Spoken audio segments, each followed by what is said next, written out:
I mean, well, so vacation is here anyway. Vacation is here now, and everything's. Oh, I got to get my notes. I did make a few notes, and it was fun to make the notes for this episode. It was like, it was going through my head when I was looking at some of the different things that happened throughout the year. What's that? That Billy Joel song. We didn't start the fire. I mean, we could make that whole song just about this one year. This year is terrible. I cannot wait until December 31st. I know, but here's the thing. What if 2021 sucks? Nah. Like, are we going to wake up on January 1st and this weight is going to be lifted? We had the worst pandemic. We did. In 100 years. We had the pandemic. We had the worst president. That's not going to happen. Like, we're getting vaccines now. We are. I love how Mitch McConnell's getting his first. And Mike Pence. The people who said the virus was nothing. Everybody recovers. So why are you getting the vaccine then? First in line. Tell you, man, the hypocrisy is real. It's so real. My goodness. I can't. Like, I saw that on my Twitter feed. I was like, I had to squint. Are you sure? Is this, what's going on? That's hilarious. I had to squint. All right, everybody. Welcome to Strongly Worded. Season 1, episode 11. Yes. Episode 11. We're about to wrap up the year. I'm Sue O'Lear. And I am Johnny Hampton. And we are coming at you from a slightly retooled dining room studio. I went to podcaster school this morning and tried to make a few more tweaks. That's all right. That's all right. We getting it right for season 2. We are. We have some big plans for season 2, which includes some equipment upgrades. So if you've hung with us through season 1, we appreciate you. We appreciate you anyway, but. Now we appreciate if you listen to all the episodes and then share with your friends. Share with your friends. Exactly. Okay, so today we are here. We're gonna kind of wrap up 2020 and talk a little bit about the year, and then New Year, the coming New Year, maybe even some New Year's Eve. I was just saying to Johnny when I was preparing for the episode today and kind of going through some of the happenings of each month, I was hearing that Billy Joel song in my head. We didn't start the fire. Don't sing too much. I won't, but we can't pay him. That's right. I can't afford Billy Joel. I don't make Billy Joel money, but I'm not Rodriguez rich or anything. But I definitely think we could write an entire version of that song just based on. This year has been so bad. Mm-hmm. I cannot. It's been an experience. So if season 10 wasn't a bummer enough when I was crying about Christmas without my dad, I went through today and made a list of all the shitty things that happened in 2020 for us to remember and talk about today. I mean, yes, there was a lot of bad stuff. Joyous podcast that is strongly worded. Well, do you remember what January started out with? Aside from what did January start out with? Kobe Bryant passed away. Oh, that's right. I remember that. We were at the gym. Was that the end of January? I didn't write the date down. Here, I can look it up. Oh, I left my phone in my car. Oh, that's weird. You always have your phone on you. Mm-hmm. But yeah, that was January 26th. Yep, I figured it. I thought it was the end of January. Okay. So yeah, I remember being at the gym, coaching games that day. Why were we not at the gym? You weren't there? No. Are you sure? Because Joe and Carolyn went to the park to. I don't know. Maybe you didn't have any games? I guess maybe we didn't have any games. Yeah, I thought it was a Sunday. No, it was a Saturday. It was a Saturday? Because one of the refs told me. Okay. Yeah, it was definitely a Saturday. And it was a shock to everybody. Mm-hmm. Very sad. Yeah. Very, very, very sad. You know what else happened in January? A plague of locusts in Africa. We should have known then. I know. It should have tipped us off, right? It was a harbinger of things to come. It was, but January, Australia was on fire in January. Remember that? Yes, I remember that. I Man. assume the fires went out. I mean, it was quickly replaced by other news. You know, it's funny because so many other things happened. I don't remember January at all. Yeah. At all. There was a lot I didn't remember about it till I started compiling. That was light stuff compared to. I know. And in January, we thought we were going to war with Iran. Oh, yes. Mm-hmm. I remember that. And Trump impeachment was all my profile pictures and cover photos were all about impeaching Trump. And they did not impeach him. And now he still thinks he won the election somehow. Brexit, I think, happened in January. Yeah, but that was just them finally doing it, right? Right. Mm-hmm. Idiots. And the big news of January, are you ready? Was that Prince Harry and his wife they resigned. That's right. That's when they made their announcement that they were stepping down from their role. You should have. Johnny just slapped his head and I literally forgot about all these things, and that I watched The Crown. Yes, and absolutely. I'm a big Crown fan, and I know it's fictionalized, but when you watch that show, if any of that stuff, I mean, even if 4% of it is true, you understand. If any of that stuff is true, you understand why they were out of there. Yep. Because when they don't like someone you married, it's tough. So yeah, I forgot about that too. Yep. And now they're living life in LA. Yep. Hanging out. Yep. Having a baby, working on number 2. Mm-hmm. Yep. So that was January. One big thing happened in February. What happened in February? We lost your dad. Yeah, see, that's what that I was gonna say. I don't remember anything in January because my dad passed away in February. So anything prior to him passing away, I don't really remember. It's a trauma. Yeah, he passed away February 7th. That was a shock. Well, it was a shock to get the call. He had not been doing well. And that was a Friday morning, early Friday morning. I remember because we played the Matanzas game that night. Mm-hmm. And I talked to him the night before, and he was going to come to the Matanzas game. Excited about the game for a lot of reasons. For those not in the know, the Matanzas game is like our rival game, our big crosstown rivalry game. Yeah. In any sport, really. And also, the coach of the JV team there also works for a rival community basketball organization. So my dad was interested to see the game. Mm-hmm. Basketball in Palm Coast, man, it's got a real seedy underbelly, doesn't it? It's yeah, it's I don't have any comment about that. Not a public one, anyway. Mm-hmm. But yeah, that was a big loss for a lot of people. Mm-hmm. It really was. I'm sorry for your loss, John. Yeah, but we talked about that a lot. We do. Yeah. What else happened? February is when we had the State of the Union address and Nancy Pelosi ripped the speech in half. Yeah. I never watch the State of the Union address when anybody does it. Not only Trump, I just don't watch it because it's a bunch of BS. I mean, it really is. Yeah, no matter who's the president. There's really not a whole lot that's... One side gets up and claps, the other side never gets up. It's all this theater, blah, blah, blah. Right. Mm-hmm. And if you're paying attention at all, you already know the State of the Union. It's not like there's any real revelations in that speech. Yeah, but the part, nobody pays attention. Yeah. Is America, so. Right. Ahmaud Arbery was killed in February. No. Just the beginning, though, right? Right? That was just the beginning. Oh, we were all still at work and at school, so we weren't quarantined yet. So we weren't focused on the TVs yet. No. Yes, thank God we were still at work and school. No.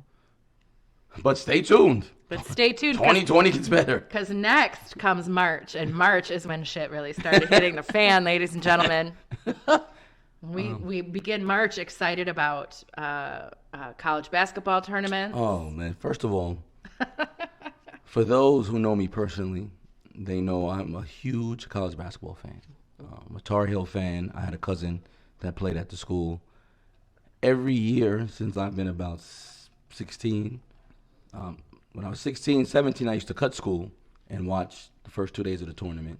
And then I remember once on CBS, I saw this 60-minute piece where these dudes were meeting in Las Vegas watching the games. And I said, when I get a job, I'm going to take those first 2 days off. And I've done it every year. Yep. That's how our tradition of letting the kids take a personal day from school they can just say they want to do it. They don't have to have a reason. Like a hooky day, we used to call it. You're a good parent. Better than me. And that started around Joseph wanting to stay home and watch Michigan play in a Big Ten tournament when we were in North Carolina. And it's evolved from there to involve more days of more basketball games. I hope my son never listens to this podcast. Because I don't feel like going, but you going. You come see Auntie Sue, Anthony.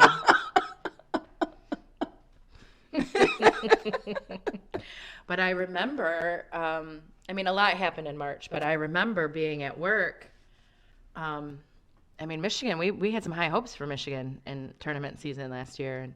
And I was getting all set up because my boss was at the time, very anti-sports at work.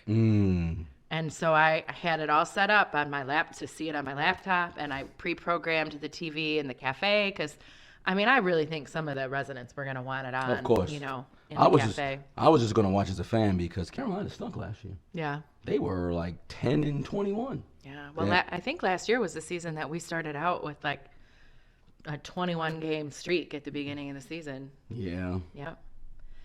And then my phone started. I have that ESPN app, and one after another, I just kept hearing "da-na-na, na-na-na." Yeah, because in March, that's when the pandemic started. Yeah, like really full force here. Yes, and I remember seeing things in late February about it. I was like, "Oh, they're always saying this stuff." Right. I think it was actually called a national emergency back in January by the World Health Organization, but it was still something we were just watching on TV. Right. I can't lie and say I took that seriously. I didn't take it seriously at all. And then when March hit and people started really getting sick, that's when I was like, wait a minute. Yeah. They canceled an NBA game before they canceled college. Yes, they canceled. And that's kind of what made me I think it was Rudy Gobert because I think it was Utah. And Rudy Gobert, he was playing around on the microphones. And then next thing you know, he had it. Yep. And people were pissed. Yeah. Yep. We were at work. It was around St. Patrick's Day, right? Yeah, it was mid-March, yeah. Because we were planning our St. Patrick's Day party at the cafe, and I got a call from the guys upstairs that were like, cancel everything. Yeah, and I had to work from home. They sent us home in mid-March. Yeah, and everybody learned that they could work remotely. Right. Well, and at first it was just 2 weeks to flatten the curve. Yes. Remember that? It was 2 weeks. And my boss and I kind of looked at each other, and we could still high five then because we didn't know not to touch each other. And we were like, yes, because it had just been already kind of a long, hard season at work with some turnover and different things. And we thought, yes, 2 weeks out. Well, I never got a day off. Like they in 0.2 seconds had me set up with the phone and the server on my laptop and everything to be able to keep I was 100% not only deemed essential, but critical. My wife is a chef, boss lady at one of the golf resorts here in town. She never missed a day of work. Yep. No. In fact, a lot of times I worked more because everybody else was not. She didn't miss one day. Yeah. Which is a blessing. Really, oh, it was a blessing. Grand scheme of things. Oh, yeah, we needed it. I don't want to sound flip because I know a lot of people really did have to struggle, but. Still struggling. Yeah. But we'll get to that. We're only in March. I know it's only March, y'all. So 2 weeks to flatten. Oh, that's when the panic buying started. Oh, man. I will never understand. No one has been able to explain to me why in a pandemic everybody bought so much damn toilet paper. It happened again. Why the toilet paper? Can anyone explain to me why? I don't understand. I mean, it's something future generations are going to look back on us and laugh at us for being idiots. Why did they have so much toilet paper? Like, it wasn't like I don't understand. I'll never understand. I mean, seriously, what if we ran out of toilet paper? It wouldn't be, I mean, would it really be? Use paper towels. Use a wash rag. Do something. Yeah, take a shower. What is going on? Get a bidet. Bidet. See, that's rich people talk. Well, I aspire. You see? I aspire to be rich one day. Notice that I did not mention a bidet. That's out of my price range. We're not trying to say that we're the rich ones here, are we? Need I remind you? I'm not the rich person. You're just not. You're just not poor. You're just no longer Johnny from the block. Shout out to Victor. Our number one fan. We have one listener out there. He wanted to remain anonymous. I don't care. Who, I mean, literally, as soon as I press upload, 15 minutes later, we have a comment in our group chat, like he's listening and commenting along. I wish everyone would be like that. I know. We should all aspire to be like Victor. We should get some T-shirts printed. Be like Victor. No, he definitely doesn't want that. He's gonna be. Oh, I took it too far. I took the joke too far. He's really? gonna be horrified. I'm really gonna... He's gonna be horrified. I even mentioned his name. Anyway, thanks for listening. We appreciate you. But yeah. Oh, and March is when we started getting those images from Italy. Those are the first images that really were devastating. Yeah, man. And was it March when one of the mayors was like out on the street making people get in their house? Or was that April? Because it all blurs for me at a certain point because I was home for a while, which we'll discuss. Yeah. Yep. So that's when we started elbow bumping. Yes. April, so it started to get harder when I was researching to find non-COVID related news items in April, May, June. But in April, that's when that asteroid passed by Earth. Remember that asteroid passed really close by? I mean, really close, I guess, is relative. But you know what I mean? Do you remember that? No. What I remember most about April is going to my job to meet a new COO and him telling me, hey, guess what? You're furloughed. Oh, nice to meet you, sir. Yes. I hate to be the one to tell you this. I'm like, I hate for you to tell me this. I had worked. I remember when I got home, I was telling my wife, since I was 18, I had never been out of work. And I was 43 at that time. I had worked nonstop for 25 straight years. Even when we moved down here, I was working like the next week. So it was a little bit of a shock. I'm sure. Yeah. Like you don't know really what to do with yourself. No, and on top of everything else you were going through with your family. It was that. April was a tough month. That was a tough one. Yeah. I think April is also when you and I started communicating more regularly. Yeah, because I started having those conversations because I was working. Yeah, and I had nothing else to do. I was hitting up every chat. Yep. I had nothing else to do. I was watching CNN all day. Well, not all day. I would watch CNN and make sure my son did his work because he was at home. They had spring break in March and didn't go back to school. They didn't go back, yeah. Yep.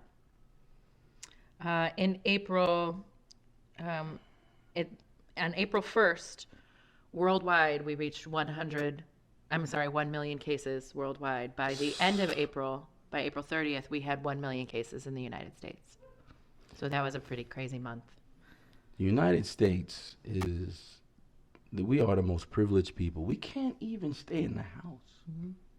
Like, all you had to do was stay home. And we couldn't even do that. No, we couldn't even do that, right? Well, I think it was April when we were having like ice cream in parking lots. I put that in May. I think in April we all were pretty much staying home. We were pretty much staying home. May is when I said we started having those socially distant meetups. Like I remember even seeing pictures on Facebook when people would, be sitting on their their truck beds or in the trunks, around the back of their cars, and the cars would be in the circle and but no, you know what else happened at the beginning of May? What? That turned out to be like the biggest bummer of 2020 that it wasn't more exciting. What's that? Murder hornets. Oh. See, all that stuff was all on the back burner, but I remember that too. Yeah, May. I mean, I thought that was going to be a good one, and it was kind of a flop. Yeah, May is also when I think we were supposed to play like our first Flagler United tournament. Right. Yep. We were definitely not playing basketball yet. In No, May. no, we were not. It was not even on the radar. Nope. And then on May 25th, we saw George Floyd And be that, murdered in the street. And that changed a lot. you know, it's funny. I have a friend, conservative friend. I don't know if he listens to the podcast. He should, but years ago, when Trayvon Martin got killed, I used to post all day about that.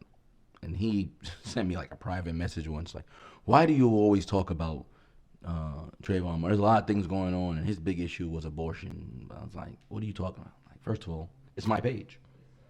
You can decide not to look at it. But I said to him, if we allow a regular citizen to kill a young black boy and get away with it, what do you think is going to happen in the future? And he said to me, he thought I was crazy. And what do we see after that? Police, we got Eric Garner, now we're talking about George Floyd. And this is, so yes, people were home. I think that's what made the difference. Nobody was at work, and they were able to see this whole video in which the police killed this guy. Right. And it triggered something in people. I think some people were already triggered, but it triggered something in more people. Right. It triggered something in white people. Which, hey, listen, You know, which we need. So, Yeah, you know, was if you important. look over the history of the country, you know, we need, you know, white people, all people to move you things need forward. to get the people in the group that are the oppressors to see Exactly. it your way. That's a great I mean, way. that's how women obtain the right to vote, not by voting on it themselves, but by getting men who had the right to vote to support their cause. Right. That's how I mean it, you know? Yeah. I don't mean like, you needed me. No, I understand. Yeah. And that's true. And, you know, we had privileged people finally seeing that they were privileged. That they didn't have to have a conversation with their son about the police. Right. They didn't have to worry about getting shot when they got pulled over. And they took it to the streets. So in April, there were protests about the lockdowns. White people were taking their guns to the steps of the Capitol buildings because they wanted the stay-at-home orders lifted. May, we took to the streets in a totally different way. Yeah. Yeah, they were shutting things down. Yeah. You know, I'm not a huge fan of the looting, but I understand the frustration because America pays attention when you lose money. Yes, and I absolutely will not entertain a conversation with anybody that focuses on that aspect without understanding where it comes from, Well, or trying to discount an entire issue or movement because of a picture they see on Facebook of somebody walking out of Target with a TV. Well, that's how you know people don't care, right? That's how Like- you know people don't care. Like if they say, oh, you know, the looting, and you look at a Facebook feed and you have a friend on Facebook and all they're talking about is the looting, but they never mention George Floyd getting killed. Right. You know, and I always bring up a picture of kids looting when their team wins the championship. Yes. And I'm no looking one- at you, Michigan State University. and no one says anything. So, you know, people have selective outrage, which I find. But yeah, you know, May is when you started to see on social media and things like that, people revealing themselves. For sure. I had more than one not so civil discourse with folks when people, you know how it happens when people take the words of somebody like, say, Martin Luther King, and twist them around to use them against you. Yeah, but they don't say, you know, they don't use the words what he says rioting is the language of the unheard. They don't remember that he said that. Yeah, that, you know, as in later years, Martin Luther King Jr. was moving more towards Malcolm X than people think. And the people today, the white people today, that think that he was this beloved human at the time he was marching. He was murdered, y'all. Yeah, and he was murdered because he started talking about economic equality.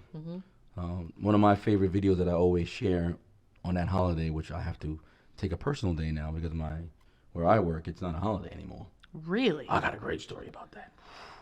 Not for this podcast, but it's fantastic.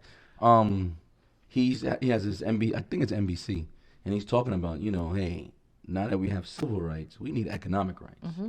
We need access to the same type of jobs and the same type of housing. And that's when they shot him.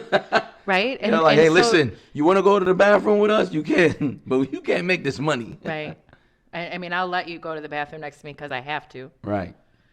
But yeah, and it became for the first time really in my entire life hugely uncomfortable to me to think about the times I've probably done that and looked back at the way I was taught history without, going deeper and thinking about the whys. Like those protests in the 60s weren't these peaceful. No.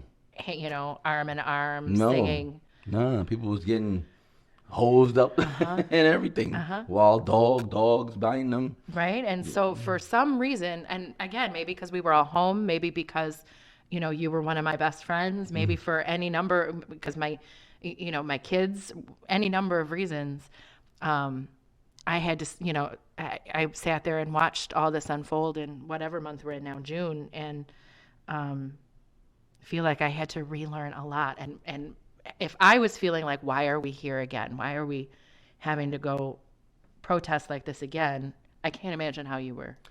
Yeah, when you are a black man, there's a lot of stuff, it depresses you at times. Because you're just tired of seeing it. And, but you've been seeing it your whole life. Mm-hmm. Whether it's Rodney King. I mean, there's so many, like I said, Eric Garner. There's another guy in Queens. I can't think of his name right now. He was about to get married. He got shot. Amadou Diallo was a big one. 100 shots because he had a wallet. And so it's just another thing. And when people don't take the time to understand it, it's upsetting.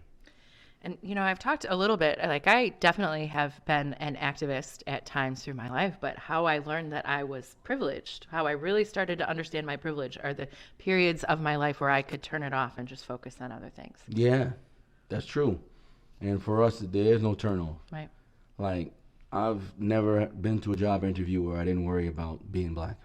Mm-hmm. Are they going to hire me? Am I going to be the only black guy there? Mm-hmm. So it's, yep. Yeah. It is what it is, though, right? So that's June.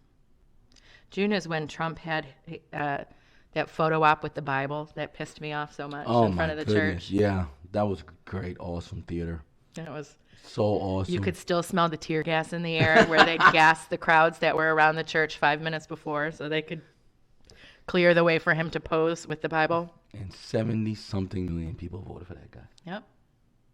Yeah. And throughout this time, this is like a side note to the year. And I was thinking about this on the way in today. So like throughout the year, Facebook friends, right? We've lost some. And I lost some. And I was thinking to myself, so throughout the year, all these black men getting killed. And my father died. And you still unfriended me. Now, if you did that, we probably were not great friends to begin with. If you had no thought process to that, if you just clicked a button and was like, yo, this guy's out here over politics or something like that, knowing the year that I was having, that says something. Yeah. It does. I mean, I think this year said those kinds of things in a lot of ways. Yeah. It put things into focus for me personally. 2020 was a focus year. And I wasn't going to talk a lot about it because we let February pass. But when my dad died, it focused a lot of things because friends step up at that time, and I had a lot of friends that did that here in town and excuse me, from back home. So, but yeah, as the year goes on and more stuff happens that affected me personally, you know who your real friends are because your real friends check in on you. So this was the year that explained to me who friends were. And it allowed me to have a good radar for bullshit too. Well, you know, there are a lot of traits that are similar between me and my daughter. Yeah, you got that right. That is the truth. I mean, don't say that like it's a bad thing. It's not a bad thing, but It's just, you can tell. I talk to both of you about a variety of different things at times. And there are times when I am talking to your daughter that I have to ask myself, did Sue take her phone? Nope. Because she is in ideology just like you. Nah, and that's not a bad thing. I love you. So, bad thing for these young boys, though. No, it's a good thing. They just don't know it yet. They just don't know it yet. But one thing that she and I share is this streak of empathy within us that makes us care a little too much about what people think. Yes, that's true. And I tell you what cured it for me was 2020. Like somehow, in some way, and there are times of my life that it's easier than others, or situations where it's easier than others, but some of what was revealed throughout this year made me okay with saying, you know what, it's okay that we're not friends. It's okay that we're not connected. It's fine. My dad gave me a lot of good advice over my whole life. But one of the things he told me, I probably was in the 6th or 7th grade. He turned to me once. I think I was upset over some kids bullying me or some nonsense. And he was like, yo, not everybody's going to like you. Yep. Period. And I think girls especially need to learn that lesson. And I've sent the memes to Carolyn that say stuff like, be okay with people not liking you. Hey, listen. And you don't have to accept someone's friendship just because it's offered. I was having a conversation with her about something the other day. And she mentioned something. And I said to her, you don't owe these people 0% of anything. No one can define you but you. Period. Yep. Doesn't matter what anyone says here or there, anywhere.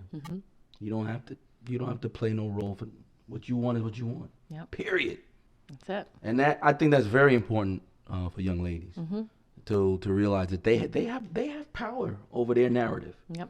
No one else has that power. You got that power. Yep. And that's what my dad told me. He's like, listen, not everyone's gonna like you, so you just got to do you. And it has served me well because I don't give two shits with anybody. And my wife always gets mad. She's like, she doesn't. It's like, of course you don't, because you only care about what you care about. Hey. Yeah, I've always had a relatively small circle. And I don't necessarily hold on to relationships from way back when. Like, Facebook, I have connections with people that I knew when I was a kid or whatever but I don't pick up the phone and call very many of them. Yeah, I mean, I have a few friends from way back in the day that I still talk to, and if they're in town, I go see them and stuff like that. So, but there's not that many of those. Probably 2 of them from junior high school that I talk to regularly. From high school, I probably have 2 more from there. So it's not a lot. Yeah. Friends from the neighborhood, that's different. I talk to a lot of them. But yeah, I mean, that's what this year taught me, though. Like, it taught me the people that really care. Yep. And, don't hard times reveal themselves, and 2020 was hard. Yeah. So.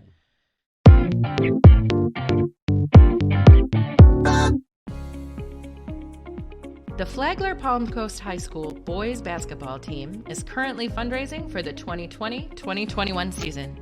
Due to the pandemic, donations are down, and traditional fundraising efforts are limited. The team is looking for contributors who would like to adopt a bulldog this season. With a $170 donation, you provide a tracksuit, team shirt, gym bag, and contribution toward new home jerseys for one member of the FPC boys JV or varsity team. Those interested in adopting a bulldog or making a donation in any amount can reach out to us at the Strongly Worded Podcast or contact Flagler Palm Coast High School directly.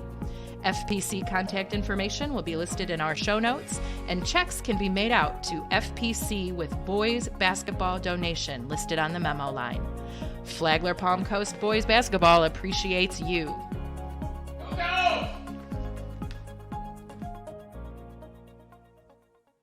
Yep. So into July, cases surpassed 4 million. We had 143,000 deaths from COVID by July. Yet, we here in Florida faced phases of reopenings, and we decided to play basketball. Yes. For the longest time, I was against that too. Like I remember, the league director, I'm co-commissioner of the league. He would message me and the other co-commissioner, and I was like the holdout. Yeah. Excuse me. I was the one saying, "Hey, we can't do this." But he made a very good point. He was like, "I don't know when this is going to be over." And so we had a meeting at my house with a bunch of people, the two co-commissioners and another coach who might as well be co-commissioner. Well, he doesn't come as often, but he helps us out planning. And we talked about all of the health precautions we would take. And it was a lot. Mm-hmm. Yep. But we had a successful season.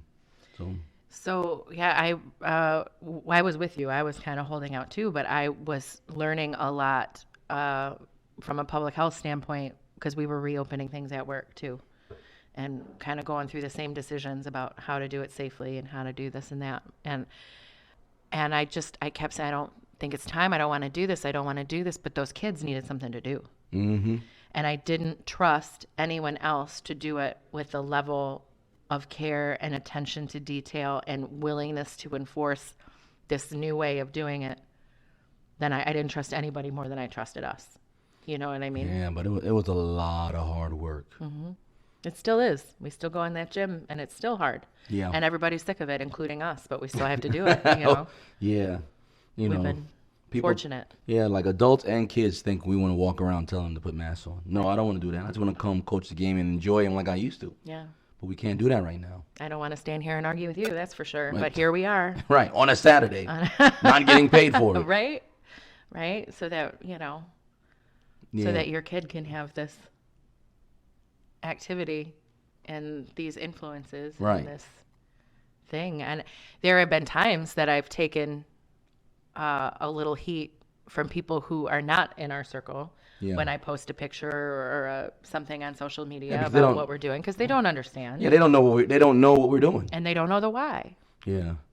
I think it's super easy to take, and I'm not singling anybody out, but I think it's super easy for someone who may or may not be married, but maybe doesn't have kids and maybe can easily work remotely and maybe doesn't, I don't know.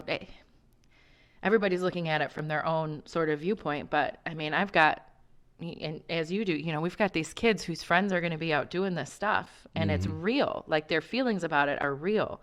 And, my kid's a senior. I tell you what, I don't care who wants to criticize me. I wanted him to have a last season of basketball. Yeah. I always say this, and it's so true.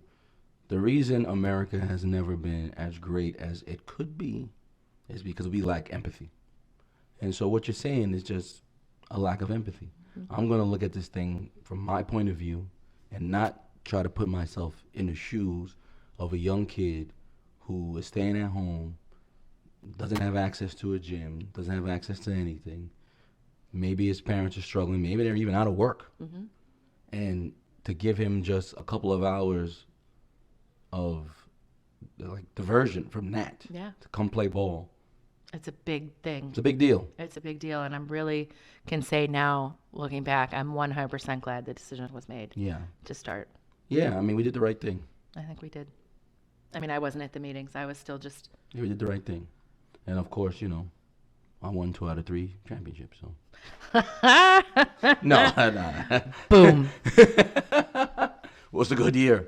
It was. We move into August. We gained a Kamala Harris as a vice presidential nominee in August. Wait, that was in August? That was in August. Man. Yep. It was because Trump's first campaign rally was at the very tail end of June. Remember that in that 20,000 seat stadium Oklahoma? And 6,000 people came? Yeah, and Herman Cain got sick. Yeah. Joe Biden, the Kamala Harris was a good move for him. It was a good move for all of us, I think. Yeah, I think politically, very good for him. Mm-hmm. We lost Chadwick Boseman in August. That was tough. Yeah. Yeah, man, he had cancer. Didn't tell anybody. Can you imagine? He shot all those movies going through cancer treatments. Mm-hmm. That is insane. And didn't tell anybody. Mm-hmm. What makes somebody do that? I think with the Black Panther thing, if you see some of his interviews, I think he realized how important it was. Yeah. To black people. Mm-hmm. And I think that's what made him do that. Mm-hmm. You know, the other movies I don't know, but that I know he felt a huge responsibility, as they all did, the people who were involved in it, to make that movie. So yeah, I mean, that was a shock. I remember my friend texted me about it. I was like, what happened? And then to see that it was cancer, it was tough. Mm-hmm. Mm-hmm. Yeah, we had a lot of loss this year. So, you know, from just personal to celebrities, just to the pandemic, that's a lot of loss. Yeah. And you'd think that it would have brought us together the way other hard times have brought us together, but it sure didn't, did it? No, this country doesn't do that. No. So and that's well, the thing. it did on September 12th. What happened September 12th? Because after September 11th happened, I mean, I feel like we came together for a minute. In 2001? Yeah. Yeah. I mean... No? Yeah, I guess. I mean, I'm not saying it lasted or it was genuine or whatever, but... In general, this country is not together. Yeah. And that's, you know, that's why we have people fighting over the pandemic. Like, people who don't even believe in science anymore. Mm-hmm. Like... Definitely the downside of our access to all this information is also our access to misinformation. No question. I used to say when I was still owned the studio and was doing personal training, I would see people on social media doing these dumb 200 squats a day challenges and crap like this. And I would say, you know, anybody can put something up on the internet. It doesn't make it smart or important or a good thing to... You don't need to do 220 squats a day. Just because somebody put a meme up on Facebook and is trying to get a group together to do it. There's no benefit to that. And I don't understand it. Like, I found out in 2020 just how many dumb people there are. Yes.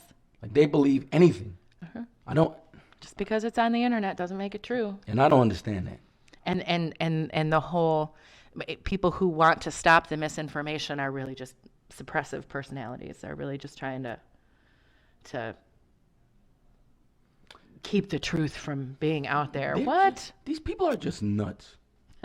I'm sorry, like, I don't want to disrespect, but these people are nuts. Like, if you don't believe a Dr. Fauci, like, you're nuts. This guy has been a doctor for many years, working with infectious diseases for many years. But we're supposed to listen to the MyPillow guy? I just can't.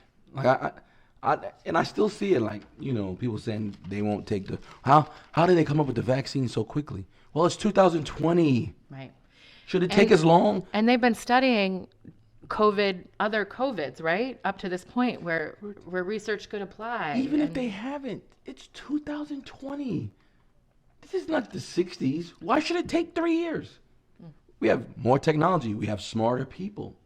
Like, what's going on? Man, listen, I gotta say, when a vaccine comes, shoot it in my arms. I need to be able to go places, do things, and not worry. Mm-hmm. I am a fat black man. I am high risk.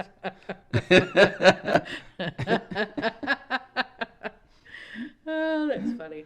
When it comes, hit me off. Yep. So we lost Ruth Bader Ginsburg in September. Oh, that was a big one. That was a big one. Yeah, she almost made it. If she could have just made it, that was a big one. A lot of people were sad about that. I was sad about that. I was extremely sad about that, yeah. But I wasn't sad for the reasons other people were. A lot of people get worried about the numbers on the Supreme Court.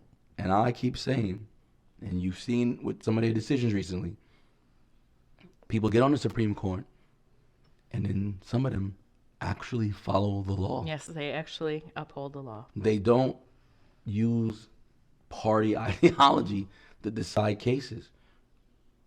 So I don't worry as much about that as just losing just a good person from the Supreme Court. We need good people on that court with high moral character. We need those kind of people. And I was a little bummed, though I don't know that she ever would have retired, but I was a little bummed that she, as with a lot of people who reach a certain age, even like with my dad, that it seemed like there was not a lot of, I mean, she had a lot of issues in those last couple of years. She lived through a lot of discomfort. Yeah, if she was going to retire, she would have did it when Obama was president. Yeah. She wasn't going to retire. Yeah. Because I'm petty. Oh, boy. That September is also when there was that Trump boat parade where the boats sank. Oh, my God. And September is also when we had the O'Lear anniversary birthday extravaganza. Yes. September's a big month in the O'Lear household because it is our wedding anniversary. It was our 20th wedding anniversary. It was Carolyn's 13th birthday. A lot of wings. And then my birthday and my husband's birthday. So we did it up. But it was really just a Carolyn's birthday party. Well, Carolyn asked for her birthday party. She wanted our basketball family together. She didn't, last year she wanted her girlfriends to come over and we had a disco dance party. Oh, and nice. I got my disco balls out from the studio and changed all the colors of the light bulbs all through the house and whatever.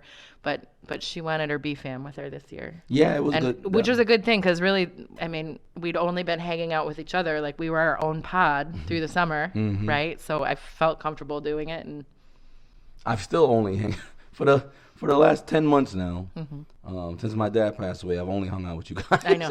I call it my pod, but really it's just my life. Like I don't need anybody else in it. I'm good. That was a fun party. The kids had a lot of fun. Yep. That was a fun party. October again, because I'm petty. Trump tested positive for the coronavirus. Of course he did. Of course he did. Because he's reckless. Yes. These dudes. Captain Super Spreader, right there. Yeah, he was reckless. Yeah. So of course he tested positive. Oh yeah, I will be so glad when he's gone. So glad, and I'm so sorry. I feel so sorry for the people who attached themselves to him via social media and deleted friends who criticized Trump. I don't feel sorry for them. I feel sorry for them because they're idiots. I don't feel sorry.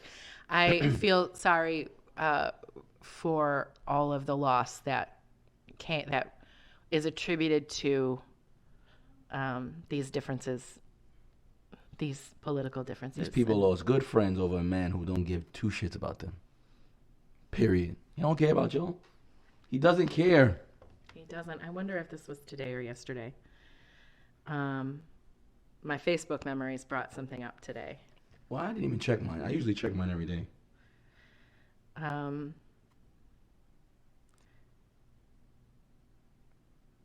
the one that I really wanted to read was yesterday's, and I don't. Oh, it was a good. It's one. Gone now, probably. So it's gone now. Oh no, it's right here. I said, and Nadine shared it. I love how folks think that deflecting by bringing up past wrongs make this guy's actions okay. It's like the most basic, I don't really have a defense move ever. No matter who did what before us, no matter what happens after us, we should be doing what is right. And what is right is to stop this madness and do better. The problem with electing a businessman instead of a public servant is that he thinks everything is transactional. He serves no one but himself, y'all. And if you think that fraud of a billionaire cares about you or your wife or your husband or your kids or your widow or widower or your veterans or your elderly or your quality of life or anything that doesn't benefit him directly, you're sadly mistaken. But the economy is bullshit. I sit in the stands every night with people working 70 plus hours, my husband included, who still don't make ends meet and who certainly aren't home with their babies. And it's shameful in this country that anyone should struggle like that. And just like that, you could hear all of the unfriend happening. But I was okay with it. Like, listen, it's not about some of these issues. So many of these issues to me are not about politics. They're about who you are as a human being and how you view the world. And it is okay to have a boundary. That's what I think. Do you know what else happened in October? What? The Strongly Worded podcast was born. Oh! Talking about just these types of things. When I texted that picture that day. Yes, we were going out to dinner that night. Mm-hmm. And yeah, we talked about it that night. Yeah, we were going out to dinner, and I didn't know what you were talking about. And here we are. Yes. Still being strongly worded. In 5 countries. In 5 countries. How many countries do you think we'll be in this time next year? 5? I don't know. I have no idea. I don't know either. I don't know. I think a lot more. November, we gained a president-elect. Yes. And I lost my dad. Oh. High highs and low lows. Yeah. That was just last month. Yeah. God, it seems like forever ago. Was it 5 weeks now? Yeah, today. Today, right? Yep. Yeah, that was tough. That was tough. But we talked about that ad nauseum in the last episode. I don't feel like people need to start reaching for their stop buttons right now. These guys are depressing. I am never. They are not strongly worded. You go to therapy. Sadly. You don't Wait, need you mean that's not what this is? Do you know what's funny? Do you know what my dad's name is? What? George Floyd Bennett. Is it? Mm-hmm. I didn't know that. Yeah. I mean, I don't know there's no greater meaning to that. It was just something that stuck out to me. Yeah, that was, yeah. I mean, so yeah, this year has been tough. It has. And that's what I'm saying. But there are good things that have also come out of the toughness. I always believe that it's like that photograph of the flower growing through the crack in the asphalt. The concrete. The concrete. The rose that grew from. Yeah, is that, yes. Yeah. The asphalt. I don't, shut up. Listen, I can't be 100% eloquent 100% of the time. But it is like that. I mean, the downside to learning the truth about people is that the upside is that the people who are around you should be around you. No, I mean, I agree with that. Like, for me, like I said, I have a strong appreciation for my friends now. Mm-hmm. So whether it's you, Joe, even Fitz, Victor, Nadine, all these people who have constantly checked on me and been good friends.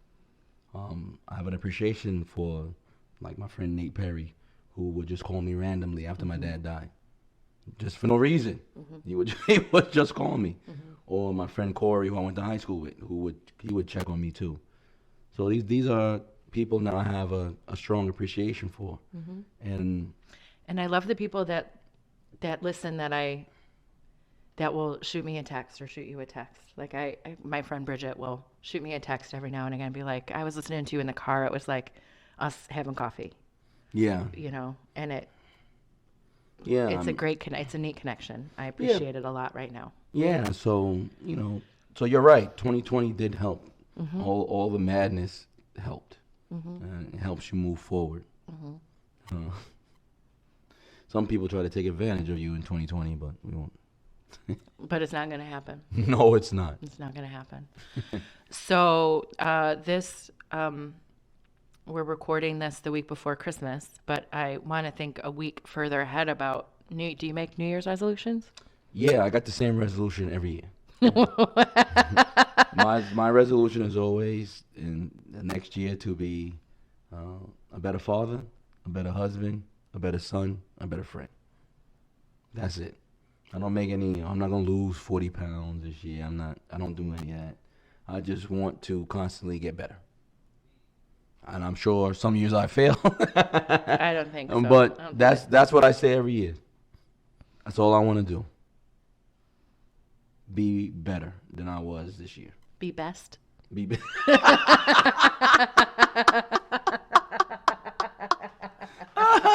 Yes. Thank you, Melania. Oh my goodness. You make resolutions? I do. And sometimes they're there's nothing, I worked in fitness for a long time, and there's nothing that I hate more than the industry preying on people this time of year. Right. Yeah. Mm-hmm. But I do try to make some that are sort of bold in general and some that are simple. Like last year, my New Year's resolution was to floss more, which I've done well with that, attainable. But yeah, 2021, I've got to get my shit back together physically. No comment. I know, but I really do. I know how to do it, and I don't want to end up in a situation where I was, 3 or 4 years ago when I was in a complete adrenal crash and sick and exhausted and whatever. And and I've been making these half-assed attempts. I got to do some stuff too. Yeah. I know. And, since then, one of the major things that the doctor spoke to me about was how I manage stress. And it had a lot to do with our move down here. And Joe and I did a lot of purging. I'm probably using the word inappropriately, so don't come at me because I know, but I'm gonna say it anyway. We did the bad juju cleanse, like anything that had bad juju attached to it, whether it was people or material things or whatever. I purged some really unhealthy relationships with people, and we left town not because of it, but like it helped put an end to some of those relationships that were not helping me be my best. And when we moved down here, I said, I'm not going to, like I said a few minutes ago, I'm not going to be friends with somebody just because friendship is offered. Friendship is earned. Yeah. Right. But I think that in 2021, yes, I need to get some shit together in terms of my health again. And I need to do that too. So my wife is always on me about it. But I really need to do it, and not just another New Year's resolution kind of way. I know what to do. I got to get back to that. Because the hard stuff's not going to stop. That was the point I was going to make. The hard stuff's not going to stop happening. No. It's not going to stop coming at you. Because I've kind of said, this is going on and stressing me out. I'll start Monday, or I'm gonna do this or whatever, or I'm sitting at my dad's bedside going, I promise I'll take better care of myself if you just, Yeah. Nope, I gotta fix some stuff, and 2021's the year. Okay. We'll see what happens this time next year. One year I made the New Year's resolution to do more cardio. That was it. That was my New Year's resolution. By June that year, I was a Zumba instructor. No, you hitting it out the park with the New Year's resolutions. Now, what do the old years do New Year's Eve? Not much. We usually stay home. I have never in my life gone out for New Year's. Mm-hmm. We did. I think before kids, we might have done a little of that. Like I have a photo of us with good friends when we still lived in Michigan at their home. Like we haven't done the pay $150 to go out to a restaurant kind of thing. And that's part of it. So living in New York, I never wanted to go to Times Square because it was freezing and packed. I never wanted to go to a club because the same club you paid $20 to get into last week is $200. Yep. And we just stay home and watch. Well, it used to be Dick Clark, now it's Ryan Seacrest. Right. Yep, that's pretty much, even when we did go out, it was just to a friend's house, except for 1 year. The year, 2017, I think? Oh, recently. Recently. It was our last, or maybe it was 2016. It was our last year in North Carolina. And Joe and I got together with good friends of ours, not the toxic people I was leaving behind. Good friends of ours, Joby and her husband Robbie, and we went. There was a really cool little farm-to-table restaurant that we went to. They were doing like a champagne tasting meal. Nice. So with every course, we tasted a different champagne. Nice. And it was fun and delicious and kind of fancy and a little outside of we were still home before midnight, so we had midnight with the kids. Nice.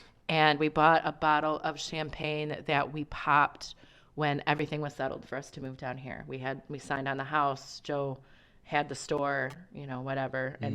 And we popped the bottle, and all four of us had some. And Joseph and Carolyn tasted it and then gave it back to us, which was fine because I've never bought a $100 bottle of champagne in my life. Like, I don't know that I ever would again. But, yeah, so that was one New Year's Eve that we did put on something sparkly and went out. I've never gone out. Yeah. Never. But I told you what we do on New Year's Day. Since the we beach. moved down here, we Yeah, go to the beach. Yeah. Yeah. I sleep You and s- eat leftover food. Yeah. Do you eat greens and No, my black eyed mom peas? used to do that though. Yeah, we do that. Yeah, like greens for money and black eyed peas for luck. My mom used to do that back in the day, but no, me and Eb don't do that. We make. Maybe you should try. She makes meatballs. I'm not a superstitious person. Right. Although, when it comes to sports, I am like, I will not. If I'm on a winning streak, I will not cut my hair.